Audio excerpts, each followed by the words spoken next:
పాప సాగరమునందు ఎంతో కాలముందువు, పాప సాగరమునందు ఎంతో కాలముందువు, పాప సాగరము నుండి యేసు ప్రభు విడిపించును, యేసు ప్రభు విడిపించును, పాప సాగరము నుండి యేసు ప్రభు విడిపించును, యేసు ప్రభు విడిపించును.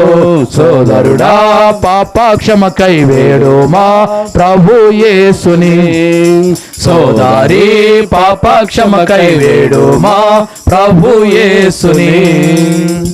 చెప్పండి జయమని ప్రభువైన యేసు క్రీస్తు వారికే, పాప క్షమాపణనిచ్చే ప్రభువైన యేసు క్రీస్తు వారికే, నిజమైన సంతోషాన్నిచ్చే ప్రభువైన యేసు క్రీస్తు వారికే, నిజమైన శాంతినిచ్చే ప్రభువైన యేసు క్రీస్తు వారికే, మోక్షానికి మార్గమై ఉన్న ప్రభువైన యేసు క్రీస్తు వారికే. హల్లెలూయా, హల్లెలూయా.